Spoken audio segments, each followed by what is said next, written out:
call me a racist? Oh my god. It is episode 19 of the Keep On Trucking podcast. Yeah. No. I feel good, bro. I'm in the truck. Woke up late today, man. Had to wake up late, and then I have to go. You know what I do on purpose, bro? I'm one of these. All right, because normally I wake up like around 4 in the morning, 3:30 in the morning. But today I had to wake up at like around 7:30. But I didn't put on my alarm for 7:30, bro. I left that shit for 4. You know why? To remind myself at 4 in the morning that I didn't have to wake up at 4 in the morning. I'm a weirdo, bro. I like that kind of shit. I like sleeping through alarms. And then that shit kind of fucks me over sometimes, because sometimes I forget what day it is and I hear the alarm and I sleep right through it, and then everybody loses money because of me. Everybody loses time and money because me at 4 in the morning said fucking 10 more minutes, and it ends up being an hour, and then fucking your boy hits traffic, and then money gets lost. Oh man, what a great week, dude. No, what a great week. On Thursday I went to this mic, to this an open mic, and when you go to open mics, you go and you work on your jokes, and you fucking go hey ho ha, you know, like what joke works, what joke doesn't work, blah blah blah, and then you take those jokes to a real show, and then you do the jokes that work at a real show, or you know, you just will practice. At this mic, it's called a riff mic.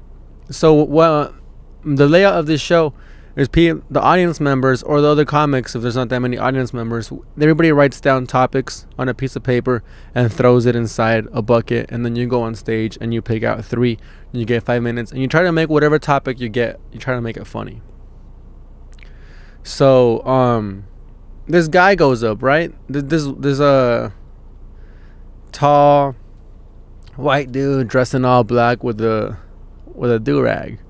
He goes up and he just does his regular jokes, he does like his like pre-written jokes, you know, completely ignores the format and the layout of the purpose of the open mic, of the open microphone. He just does his jokes. He bombs. No, you know, he's like, well, I mean, because the people that are there, they're regulars, and they know what happens this day.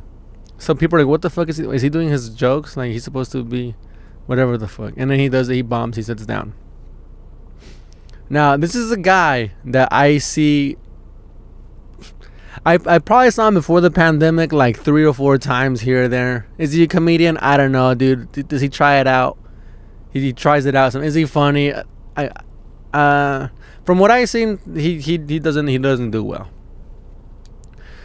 But you know, so fucking a lot of times, people that see me 3 or 4 times probably like didn't see me do well. So I don't know if he does well somewhere else. But from what I've seen him, he doesn't really do that well, and he has a lot of opinions that he forgets to turn them into jokes. So this is this guy. Now, why I'm fucking bringing him up is because of what happens next at this mic. It's my turn, and then I get on stage, and then the regulars at the bar, they're not really caring for this show. There's like 2 really fat Mexicans to my right of the bar. They're kind of like watching the Dodgers game, kind of looking back at me, kind of watching the game. There's this guy in front of me who's like just drinking his beer, obviously going through a divorce. Behind him and to the left is the fucking white dude that I was just talking about, and in front of him is another comedian, homie of mine, that he brings his girlfriend to open mics, and he's not even 21 yet. So I don't know. So he's supposed to go on after me. And his name is fuck. His name's not important right now for the story. His name is very important to his mom and to his friends, and to him, obviously. But right now, to this story, his name is not important. Luis, that's his name. His name is Luis. He's sitting over there. I get on stage, bro. Nobody's paying attention. I'm like, whatever. It's gonna be one of those fucking shows. The first thing I pull up is the first subject. It says Jesus is, well, no, it's a question. It says, what was Jesus's job? He was a carpenter. So I start talking shit about Jesus' handiwork. I'm like, oh, you know, Jesus probably a fucking shitty carpenter because, you know, like fucking, it wouldn't be, I don't know, you know, I'm just riffing. I'm trying to be funny. Maybe some of it's funny, maybe some of it's not. The only person paying attention is the guy over there to the right, the white dude. And he fucking just starts yelling shit out about like, Jesus was like a tour, like he toured, he was kind of a comedian. And then I tell the guy, hey guy, shut up. And then I keep on going to him, and then he yells out again. He starts talking. And then I fucking say, guy, you're the kind of guy that goes to a mic, or no, that goes to bars and just yells out your beliefs, huh? Which, on a roast level, it's probably a 1 out of 10 roast. It's not really a roast. It's just something I wanted to say to him to make him shut the fuck up. 1 out of 10 roast. Two Mexicans over here, they hear altercation. Watching the Dodgers, obviously they love altercations. They turn around and they go, oh! Like, bro, what I said wasn't an oh response. It was a whatever. Like, all right, I addressed it. Shut the fuck up. And then I keep trying to be funny. And then the guy goes, and then he fucking yells some shit out. He goes, you don't want to fuck with me. Hey. And then I look at him, I go, man, shut up with your durag. He's a white guy with a do-rag, bro. And he fucking gets up and goes, what the fuck? And he starts yelling crazy shit, bro. He starts flipping me off. I'm like 10 feet away from him. Like, you don't flip somebody off when you're 10 feet away. It's either right to your face or when you're driving. That's it. Not when you're in the same fucking vicinity. Starts flipping me off because I can hear you. No need to flip me off. Just say what you gotta say. He starts talking shit. He goes, you don't want to fuck with me. Fucking fuck, blah, blah, blah. He starts throwing, I don't know what the fuck he just goes ape shit, bro. Because I said shut up with your do-rag. The guy, my homie, fucking Luis, he's sitting in front of him, bro.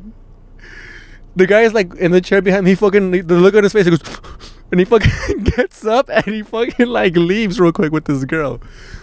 And then at this point, bro, I'm like, all right, well, obviously this guy is out of his mind. So he's talking shit, and then, but then he kind of laughs in the middle of talking shit. So I think he's still fucking around. So I tell the guy, you're dressed like you're dressed like you rode a bicycle here and everywhere you go, because he had a black long sleeve shirt and fucking black shorts, and his do-rag, it was a do-rag that was shaped like the speed walker helmets, the people that walk really fast and they have helmets for just in case. I don't know why. It looked like that, and has flames on it and shit. So I tell him, you look like you fucking ride a bike here and everywhere you go. And then this guy goes, I haven't ridden a bike in fucking 20 years, motherfucker. Which I don't know how he defended him. Why? Like, okay, that's fine, bro. I haven't ridden a bike in like 3 days.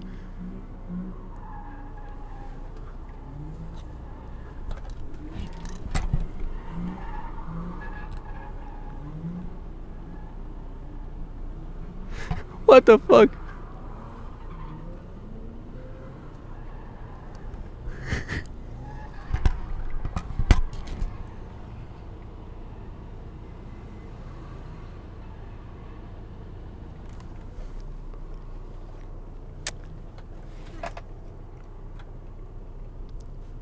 So that was that.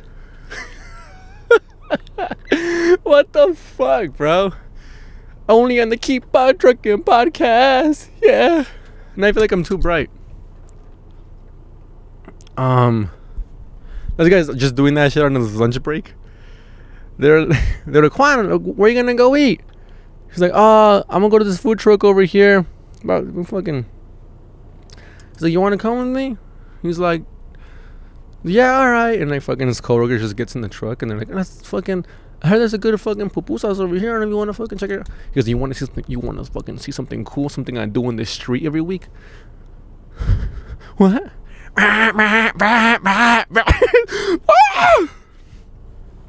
It's not funny. Not funny at all.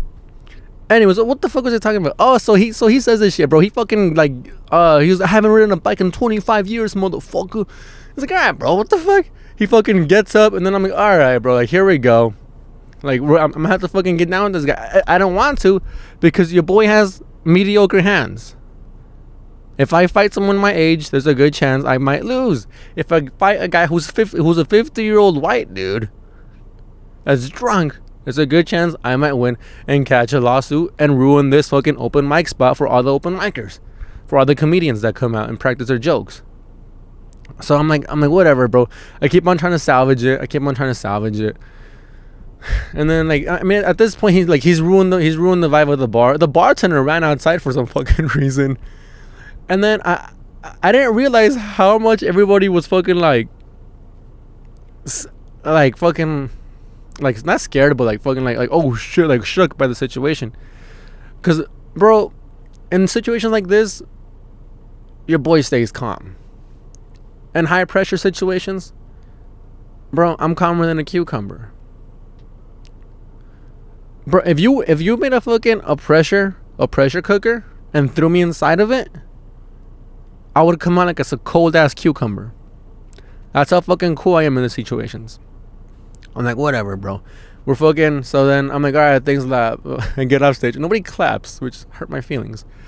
I get off stage, and then what pissed me off is that I wanted to leave to go get something to eat before I fucking, before they closed. But now if I left immediately, it was gonna look like if this guy fucking scared the shit out of me. So now I'm like, well, now out of principle, I have to stay. And your boy didn't eat that night. But I was like, I gotta stay, bro. So I stayed. This guy, fucking the bartender is talking to him. The host is talking to him. Like fucking calm the fuck down, blah, blah, blah. You're being an asshole. And then that's that, bro. And then me and Jonathan Times, the guy who I had on my podcast last week, we're outside and we're talking. And then this guy walks by. And he goes, obviously drunk, bro. And obviously just down on life, down on his luck. Fucking walks up to me and the fool goes, I'm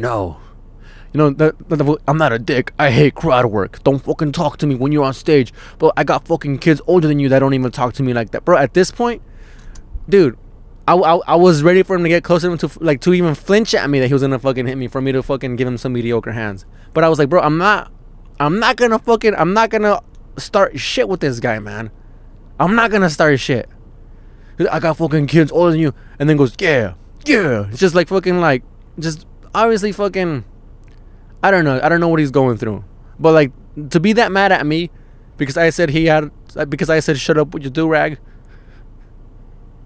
I mean, fucking relax, sir. And he goes, and then he kept on saying, I'm not a dick. And he goes, I fucking hate crowd work. Like, all right, bro, fucking, you're mad at the art form. Like, I don't know, fucking, don't be mad at me. And he fucking walks away, and he gets into his Prius that was missing 2 bumpers, by the way, in the front and the back. Which surprised me, because I really thought he was gonna get on a bike, and he drove away. And that was that, bro. And that was that, bro. A lot of my homies, not a lot, some of my homies, fucking my friend Jonathan was rushed by a lesbian one time. Like, people get mad at comedy shows, and a lot of these times it's because we do stand up at bars and breweries and restaurants, most of the times dive bars, where people aren't expecting comedy, and we fucking go in there with our, hey, fucking what's the deal with blah blah blah, and people are like, all right, and people are just like watches and shit. And then sometimes we do fucking crowd work, and then they get mad because they weren't ready for a comedy show, so they get mad and they start trying to fight the comedians. It happens a lot. But fucking the host handled it perfectly, man. That guy's not allowed there anymore. But I don't know, dude. Control yourself, people. I don't have any money right now. I've been saying that a lot, dude. If you don't have any money, there's a good move.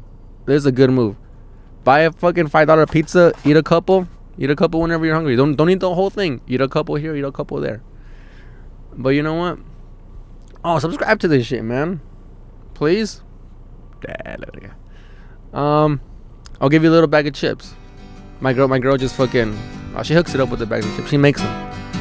But you know what? This has been episode 19 of the Keep on Trucking podcast. Yeah. No. Goodbye, everybody. And good night. Are you calling me a racist?